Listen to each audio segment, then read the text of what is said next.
Ang trabaho niya? Hanapin ang babaeng pakakasalan ng kanyang kliyente na ayon dito ay misteryosong nawala sa araw ng kasal nila. Then, she met Amara, the woman of his dream, at nalaman niya ito rin ang babaeng ipinahanap sa kanya. Ngayon, paano niya isasauli sa naghahanap ang babaeng ayaw na niya mawala sa kanyang paningin? Sa huli, hindi inakala ng binata na siya na ang tutulong sa pagtatago nito para hindi na mabawi ng lalaki na gahabol dito sa... Magandang araw po sa inyong lahat, mga giliw naming tagapakinig. Samahan niyo po sana ako sa isa na namang love story na tiyak na magpapa-inlove sa ating lahat. Mga kwento na magpaparamdam ng pusong sugatan, mga pusong sawi, at mga pusong puno ng pagmamahal. Pero bago tayo magpatuloy, kung bago ka pa lamang sa aking channel, ay paki-like po ng ating video. Paklik din na subscribe button, gayon din ang bell icon para lagi kayong updated sa mga parating ko pang uploads. Sigurado ka ba sa gusto mong gawin? Yaya Lita, sigurado ako sa gusto kong gawin. Ayokong pakasal kay Sander. Hindi ko siya mahal at hindi ko siya matutuhang mahalin kahit na kailan. Sige, tutulungan kita. Basta mag-iingat ka ha? Naku, kapag nalaman ng papa mo na ako ang tumulong sa'yo, siguradong palalayasin ako. Baka nga kung ano pa magawa sa akin. Pero hindi naman ako makakapayag na piliting kanila sa ayaw mo. Para na ring anak ang turing ko sa iyo. Salamat po. Hindi ko makakalimutan ang bilin niyo. Naiiyak na napayakap na lang siya sa matandang nagpalaki sa kanya. At ang gabing yon, isang anino ang mababanaag sa dilim na patakbong palabas sa gate ng malaki at maluwang na solar na iyon. Patawarin mo ko, Papa. Hindi ako papayag na manipulahin mong buhay ko. I have my own life to live.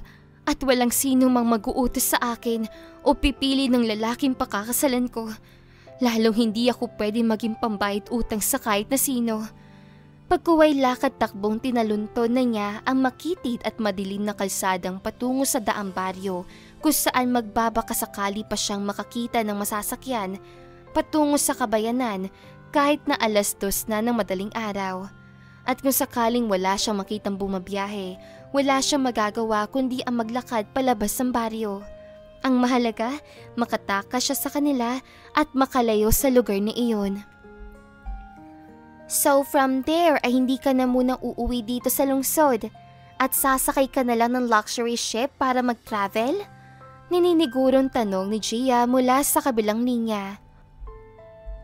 Oo, medyo masyado akong na-stress out sa huling kasong hinawakan ko. I really need this vacation para naman makalimot ako sa sobrang madugong labanan na kinasangkutan ko. Wika ni Leon sa kausap. Okay, I understand. Sige, just take your vacation and relax. Huwag mo nang masyadong isipin ang mga naganap. After all, ang mga napatay mo naman ay mga kriminal na kidnapper at rapist. Self-defense lang ang ginawa mo. I always said that to myself. Pero syempre, minsan ay hindi ko maiwasang maalala ang mga naganap. Anyway, don't worry about me. I can handle this. Nanibago lang ako dahil ngayon lang uli ako nakahawak ng ganitong kaso. Nasanay akong paghahanap lang ng mga nawawala ang nahahawakan kong kaso noon. Makakalimutan ko rin yun. Okay, I believe in you. Sige, enjoy your vacation. Okay, thanks. Bye. Bye! Nang i-off na ni Leon ang kanyang cellphone ay nagsimula na siya mag-impake ng mga gamit. Pagkuway, nag-checkout na siya sa hotel na iyon at dumiretso sa pier kung saan sasakay siya sa isang luxury ship na nag-iikot sa ilang bansa sa Asia. That is his way of relaxing, ang maglakbay sa karagatan o kaya ay mag-ermitanyo sa isang isolated island. Ilang beses siyang napasabag noon sa labanan sa Mindanao at para matakasan ang worst shock ay natutuhan niyang aliwin ang sarili para makalimot sa madudugong labanan na kanyang pinagdadaanan. Kung hindi, baka maparis siya sa mga kasamahang sundalo na nababaliw dahil sa mga pinagdaan ng karanasan.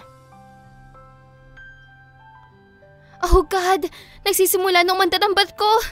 Paano pa ako makakababa rito? Balisang nagpalakad-lakad sa stockroom ng barko si Amara. Kung lalabas man ako at tatalon sa parting likuran nitong barko, baka naman mapasama ako ng bagsak at malunod lang ako. Isa pa, baka nasa pier pa ang mga humahabas sa akin. Baka matanaw nilang tumalon ako. Sigurado hindi titigil ang mga yun hanggat hindi ako nahuhuli. Mabuti pa, dito na lang muna ako. Maya-maya ay napapidlag ang dalaga nang maulinigang may nagbubukas ang pinto ng stockroom. Agad siyang naghanap ng mapagtataguan. Diyos ko, wag sana ako makita. Pag nagkataon, kulang ang pera kong pambayad sa pamasahe ko. Kung bakit naman kasi dito ako napaakit sa luxury ship na ito na makita ko may humahabol sa akin. Hindi bale, magtatago na lang ako rito ng husto. Pilit nga niyang isiniksik ang sarili sa makipot na pagitan ng nagsasalansang mga kahon at sako ng pagkain.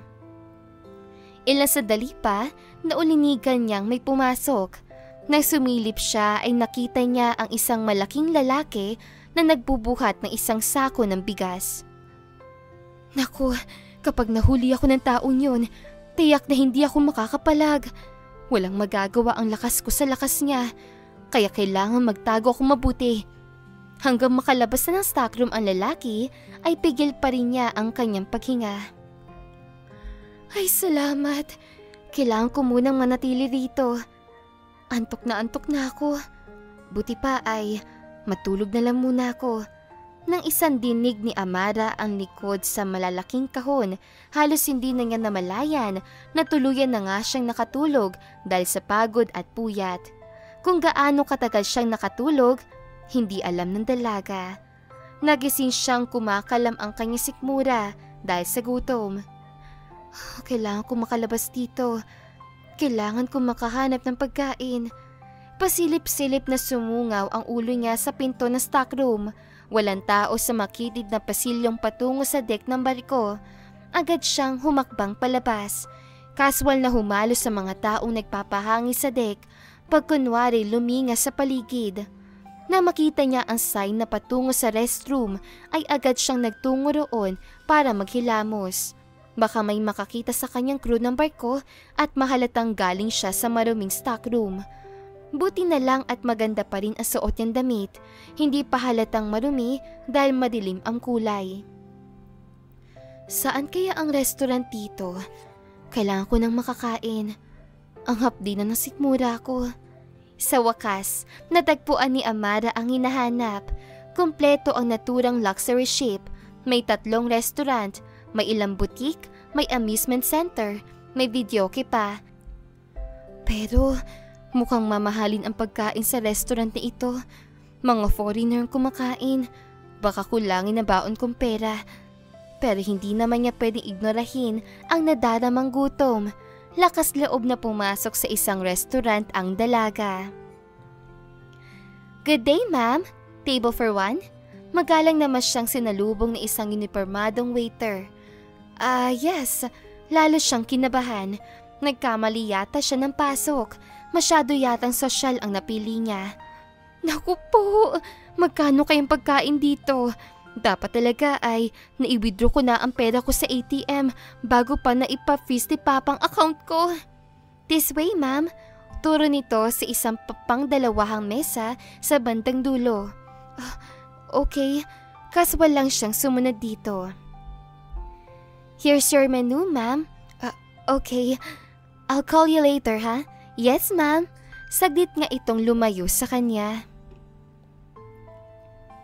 Pinasadahan niya ng basa ang mga nakasulat sa menu at sa kauna-unahang pagkakataon, na-realize niya kung gaano kamahal ang mga pagkain dati ay walang pakialam niyang ino-order sa mga mamahaling restaurant na kinakainan nila ng mga kaibigan noon. Yon ayon noong ang drama niya sa buhay ay isang spoiled brat na anak.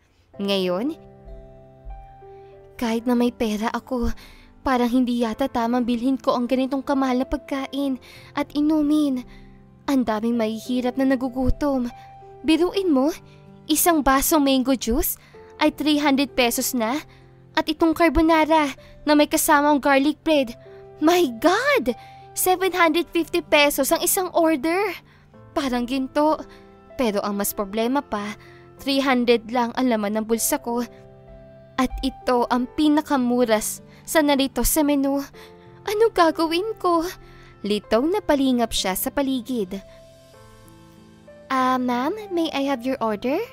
Agad naman lumapit sa kanya ang waiter sa pag-aakalang hinahanap niya ito. Not yet, and I have someone to wait. Just take my order later, okay? Okay. Pero bahagya na napasimangot ang waiter, napapakamot na lumayo sa kanya.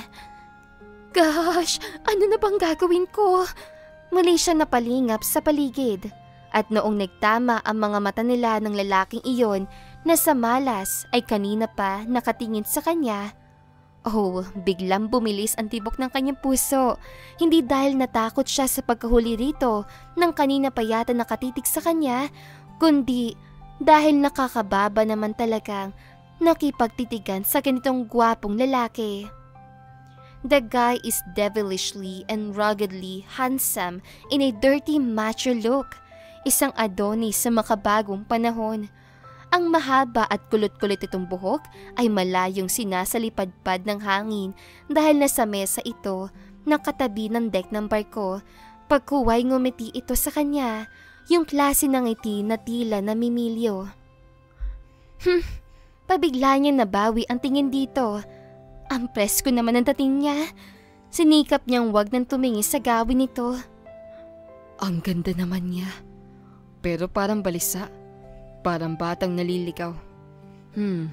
May kasama kaya? Mukhang pinaghihintay ang waiter sa order niya. Baka may hinihintay nga. Sila yon habang pasulyap-sulyap pa rin sa babaeng ng irap, nangingiti sa kanya. Mabuti pa ay wag ko na lamang munang pasinin. Maybe she means trouble. At narito ako sa luxury ship para mag-relax, ano? Baka mamaya ay mapatrouble pa ako kapag diniskartehan ko pa. Kaya itinuon na lang nila yon ang pansin sa kanyang beer and can at pulutang mani habang nilalanghap ang mahalumigmig na hangin galing sa dagat. Pero malakas ang anyaya ng palihim na sulyap sa magandang babae na umagaw sa kanyang pansin. Nakita niya nang muli itong lapitan ng waiter at sa pagkakataong iyon, nag-order na ang babae. Baka walang kasama. Or baka nainip na sa kasama at abwisit kaya nag-order na. It means, pwede na kayong diskartehan? Saan na nga ba hahantong ang kanyang pagtatago? Hanggang kailan niya maitatago ang sarili? At dito po nagtatapos ang kabanata ng ating kwento. Huwag kalimutang i-like, i-share at mag-subscribe para updated ka sa susunod na episode. Kita-kits sa next chapter!